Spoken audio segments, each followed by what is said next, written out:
Alright guys, what up? It's ComputerCraft here. Just doing a small little release video. Actually, more like a re-release at this point. So a while ago, I released a program called like an APT-GET type thing for ComputerCraft.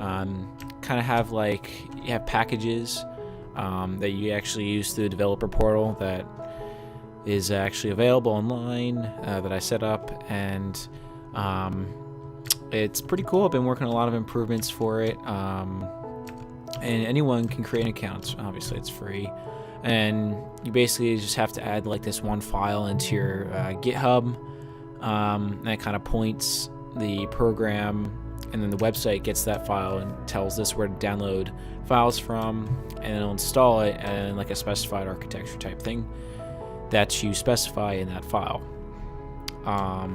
So let me give you a quick demonstration.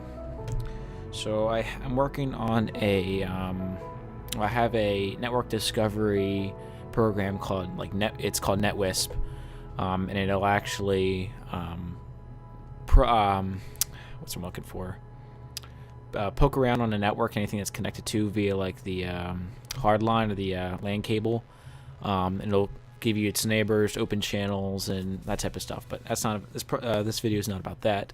It's about demonstrating the thing I'm working on now. So go ahead and type apt-get install NetWisp.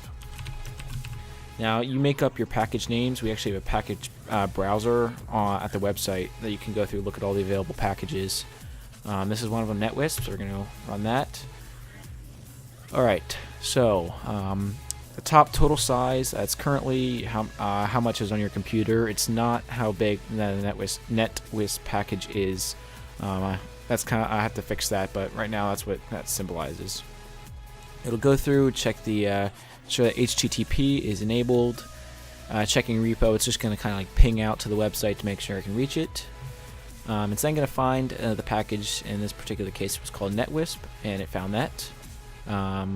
It's going to resolve the package. So this is it's gonna return a table from the website that will tell the file and kind of information about the package that I'll actually show you in kind of like the registry type thing. So then next up we have the indexing dependencies. So you can actually, in the install file, you can actually specify packages that are required by yours. It'll download them first, and it'll go through the setup for that, just to make it easier for the users, so they don't have to go through and like remember what they need to install and everything. So it's nice, and I'll show you how to set that up in a couple minutes.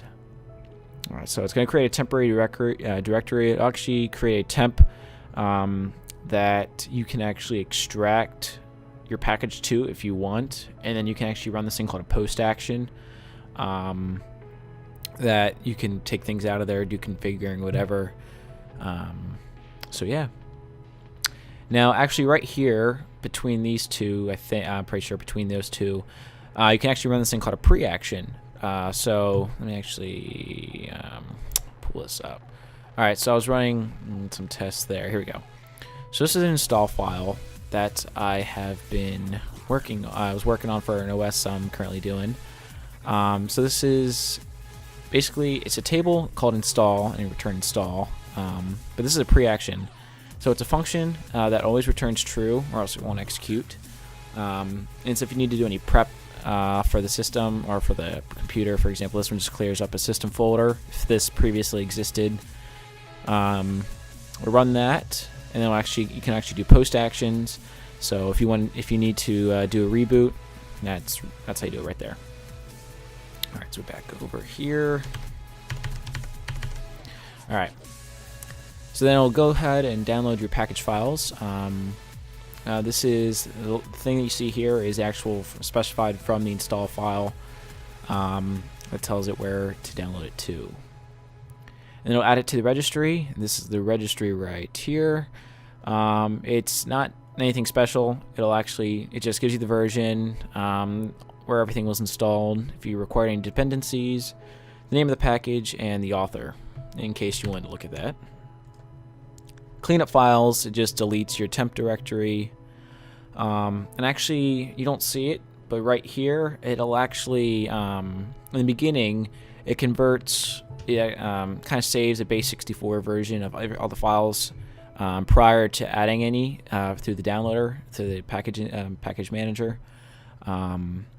So when it's done, it'll compare those, and if there's any changes, you actually get a little warning, so you can actually save a cached copy in case something's broken or something bad happened, because I can't control everything.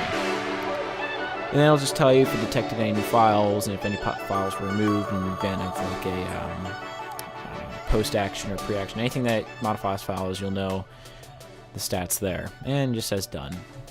Alright, pretty cool. So you can also do kind of the same thing if you do remove. Oops, if I can spell. Alright, so it'll actually check everything the same, remove the files, and clean the registry. There's a little bug right now, as you can see here. The file remains. I'm sure it's nothing big. I just haven't had time to go through and fix that. And it'll clean up the registry. Boom, gone, fixed. So there's also another function called APT-GET upgrade. I'm not going to do that because I haven't pushed this stuff to GitHub yet. But what APT-GET upgrade does, it'll pull the most recent version of APT-GET from a special package. It'll fix. It's basically just an updater. So it'll download it, reinstall itself, so you don't have to worry about anything. There's also a function called update. So you do apt-get update, and then your package name, and that'll pull a version, the newest version from the website, install it. It makes it real easy for versioning for the creators, because all they have to do is go in there, and if they have something they're working on, you just have to change the update, and you can have the end users update their packages pretty easily. And the last one is apt-get clean. Apt-get clean will just clear any cached copies from modified files, just to save room and stuff. So I actually have an example of the tamper test that we can actually go ahead and demonstrate. So I have a file here called tamper test. Alright. Derp herp is what is originally created by the file. So if we just add some weird stuff here, save that, and then we install tamper test.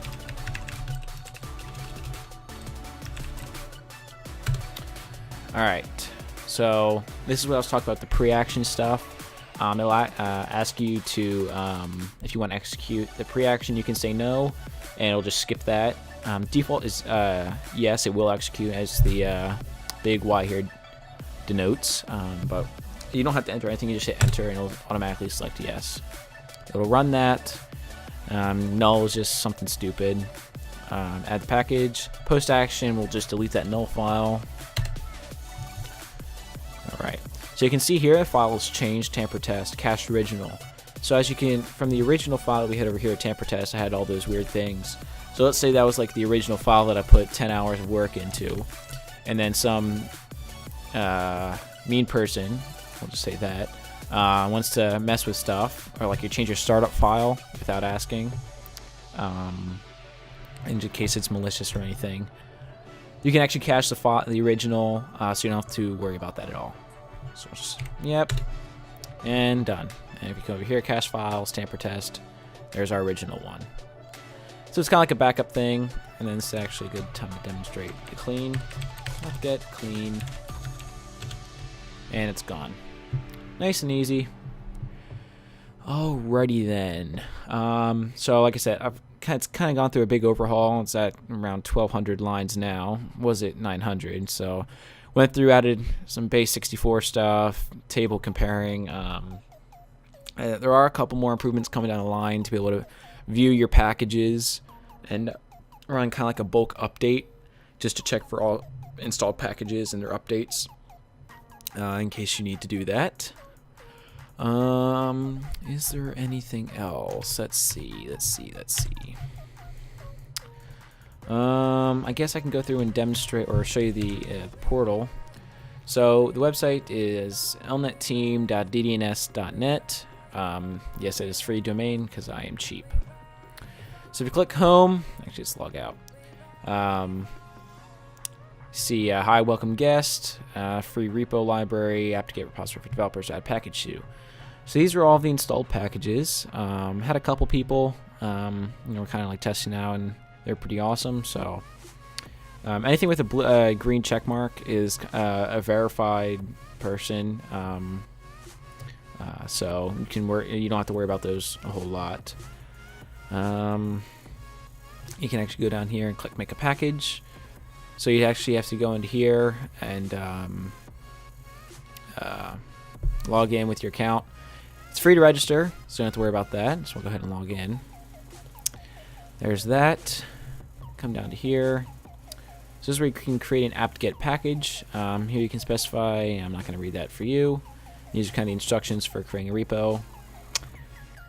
You paste the raw location for the install file in here, as you can see from a couple of them. And then kind of like a description.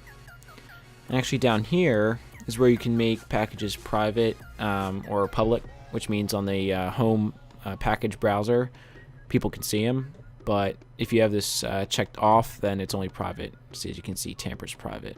And you can see some stats like the current version and the amount of downloads that you have. So it's pretty cool. So if we go bounce over to here, this is just a sample install file. If you want, you can actually go here and look at it to kind of see how it works, but you don't have to worry about that a whole lot. But yeah, it's nice because it's nice and simple, and people don't have to worry about copying, pasting things over. And it allows for a nice way to manage all the packages and update them and make sure nothing's getting messed around with. But yeah, that is about it. If you guys want to go check it out, it's on the ComputerCraft forums. And I think that is all I need to do. Yeah. Alright guys, thanks for watching, and chill. Goodbye.